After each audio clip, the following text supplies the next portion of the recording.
আসসালামু আলাইকুম ভিউয়ার্স, আজকে আপনাদের সাথে যে ড্রিঙ্কটি শেয়ার করব সেটি হলো ড্রাগন ফ্রুট ড্রিঙ্ক, বা আপনারা এটিকে ড্রাগনের মিল্কশেকও বলতে পারেন।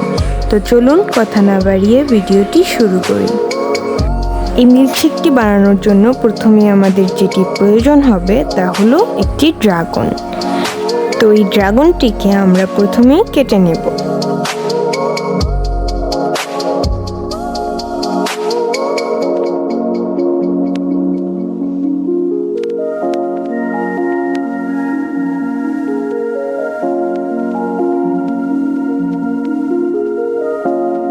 এবার এই ড্রাগনটিকে আমরা ছোট ছোট পিস করে নিব, যেন ব্লেন্ড করতে সুবিধা হয়।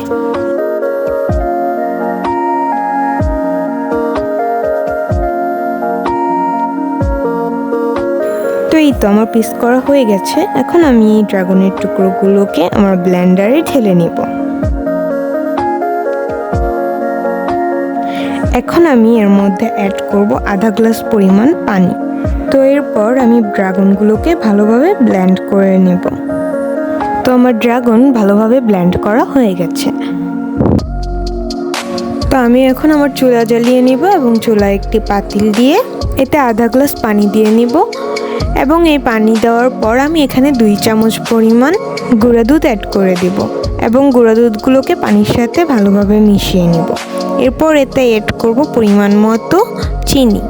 আপনারা যে যতটুকু মিষ্টি খেতে পছন্দ করেন সেই পরিমাণ অনুযায়ী চিনি অ্যাড করতে পারেন। এরপর ভালোভাবে জাল দিয়ে একটু ঘন করে নেব।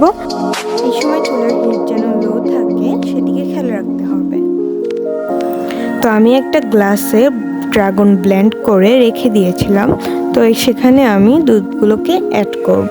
যেহেতু ড্রাগনের ঘনত্ব দুধের চেয়ে বেশি, তাই ড্রাগন অটোমেটিকভাবে উপরের দিকে উঠে যাবে এবং দুধগুলো নিচে চলে যাবে।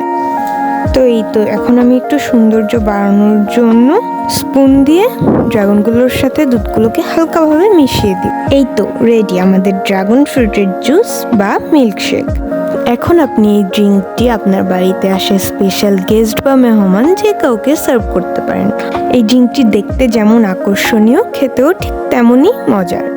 তো আমার এই রেসিপি যদি আপনাদের ভালো লাগে তাহলে আমার চ্যানেলটিকে সাবস্ক্রাইব করে দিবেন, এবং আমি এরকম আরও নতুন অনেক ধরনের রেসিপি নিয়ে আসব, সেগুলো দেখতে থাকবেন।